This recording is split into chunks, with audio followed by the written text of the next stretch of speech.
Welcome to Facts TV News, where everything is true. Bojo Curry barred from entering Rio Grande Valley.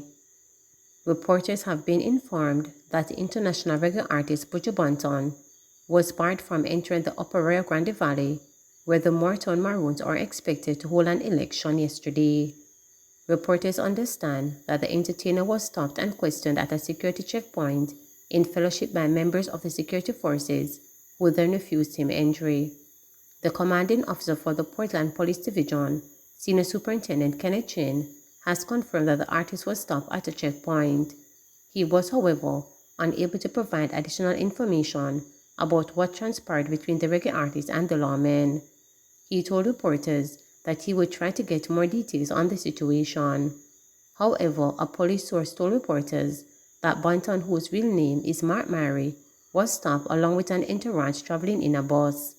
He was questioned about his presence in the area and then refused entry into the Upper Rio Grande Valley by the police military team, which also ordered him to turn back.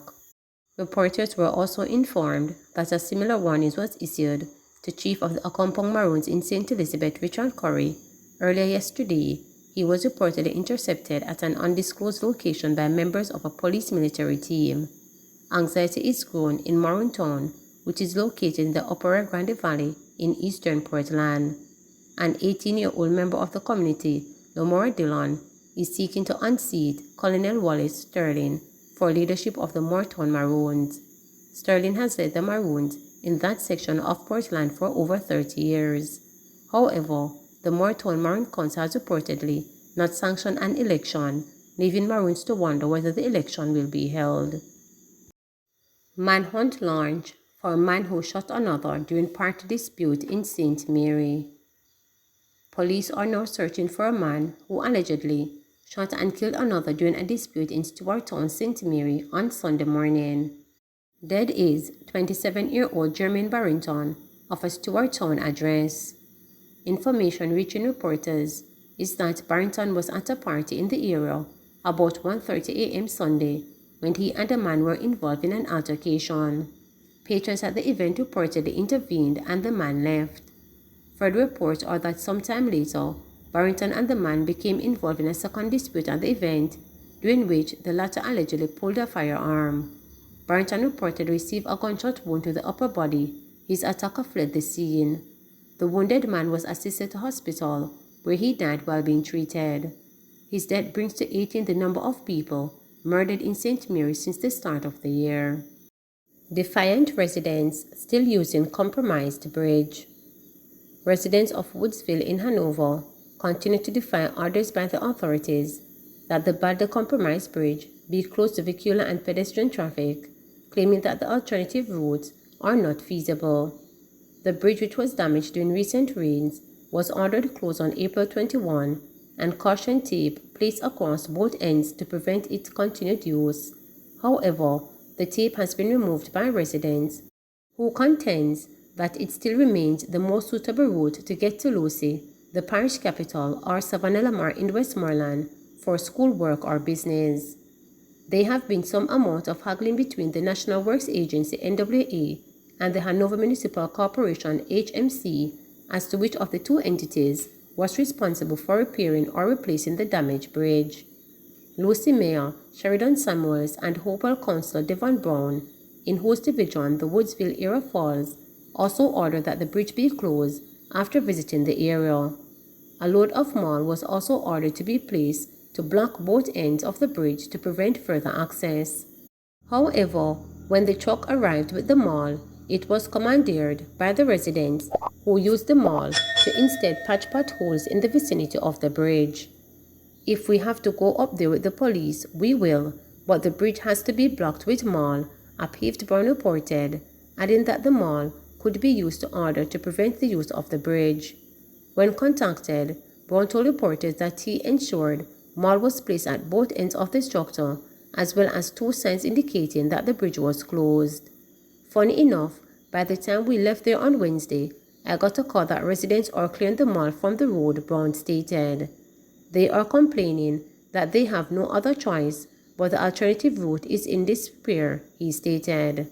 Checks made by reporters reveal that while the mall has not been totally removed from the access point to the bridge, it has been leveled to accommodate pedestrians and motorcycle traffic. According to Brown, the HMC and the NWA have been holding discussions towards doing some immediate work on the proposed alternative routes in and out of Woodsville. Man killed in Mandeville mob attack days before wedding. Residents are still in disbelief and shock that a man whom they described as a well-respected citizen and dedicated community member was killed in a mob attack in Mandeville days before his wedding. Shefton Campbell, 62, died from injuries he sustained after he was beaten by a crowd of people on Lower Manchester Road mid-afternoon on Friday. He is a decent citizen. He just buried his mother a month ago. It is so saddened to how they beat him and kill him, said Victoriatown resident Archie Pinnock Goss.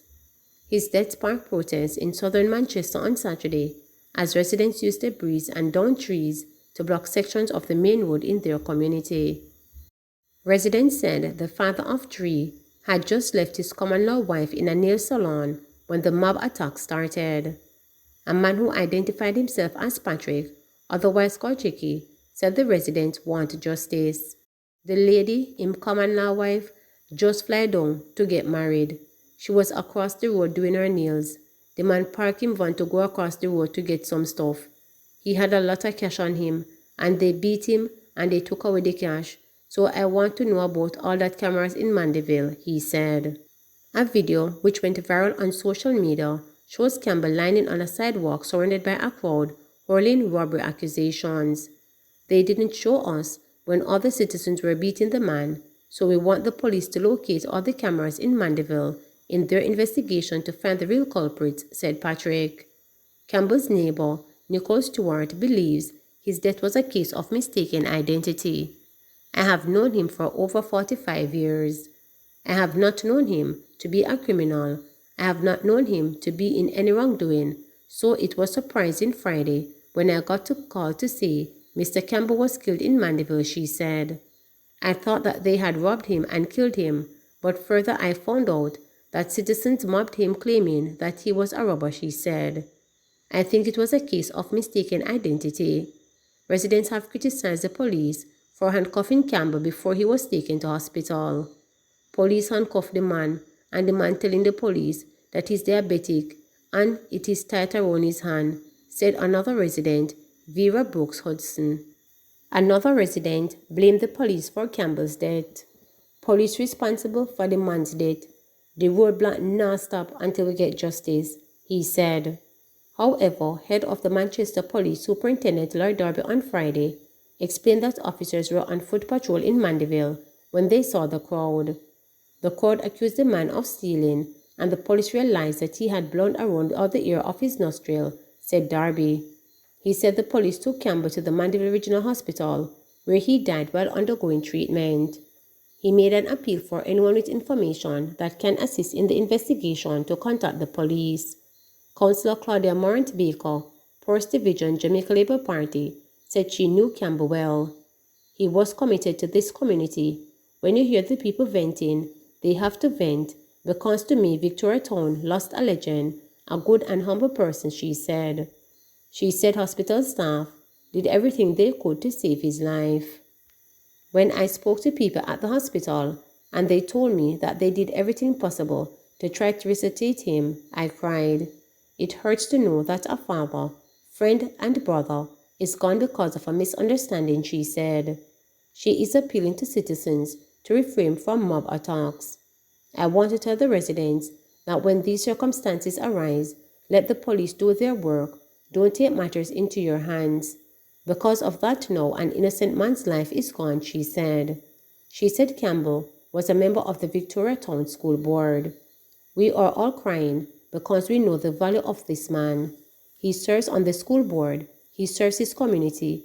I spoke to him 2 days before he died, and he reminded me that he was going to check in with the school, she said. This can't be a bad man. You take away from us a good man, she lamented in closing. Principal yearns for relief from perennial flooding problem. Principal Dahima Small Francis has said that despite having a soft roof, good cadre of teachers, and loyal community support, a recurrent flooding problem has been making it difficult to operate an early childhood institution near Hose Avenue in Spanish Town, St. Catherine. Noting the perilous state of the roads whenever it rains heavily, the principal is expressing hope that plans to clean the drains near the institution will make it much safer for students, staff, and residents of the area. The gully next to the school is really a sad case, so we need it to be fixed, as whenever it floods out, we cannot come out of the school, Small Francis reported on Thursday. It is so bad that a few weeks ago, a health worker was coming to examine the school. She was left on the road as the taxi operator refused to take her on the flooded road. We are also losing students to other schools due to the conditions, she added. The area is among a new flood-prone communities in St. Catherine North Central, which have been earmarked for attention. Accompanied by a technical team, local government minister Desmond McKenzie toured sections of Monticello, Avant Park, Vilmore, and Strathmore Gardens on Thursday amid a flood of complaints. What we have observed is a massive undertaking, McKenzie said. We find that these drains run through people's property, so although there is need for assistance, there has to be a process. He said that the immediate intervention would involve basic drain cleaning. Member of Parliament Natalie Nita Garvey, on whose invitation the minister visited the communities, supported the call for urgent intervention. These are communities that are 6 years old and were not handed over to the local planning authority, and it has resulted in the untold suffering for the constituency, Nita Garvey said. Whenever it rains, the people is transformed into lakes of murky water. People's lives are constantly disrupted, but enough is enough, and I won't rest until the conditions improve. The age of these housing developments would explain that even if they were passed, the approval process wasn't as stringent as now, Spanish Town Mayor Norman Scott commented. Vilmore resident Errol Manning, who has been living on Hartford Road since 1978, said the constant flooding is a great inconvenience. The truth is, flooding is the main concern as you cannot move whenever it rains and the roads flood out. The roads need to be hosted, more sidewalks are needed, and better drain maintenance, he suggested. Among the worst affected areas are Host Avenue and Strathmore Gardens, where large bodies of murky water were setting up the time of the tour. Chief Technical Engineer in the Ministry of Local Government, Dwight Wilson, could not say when remedial work will begin. Please remember to subscribe, like, share, and click the notification bell for daily updates.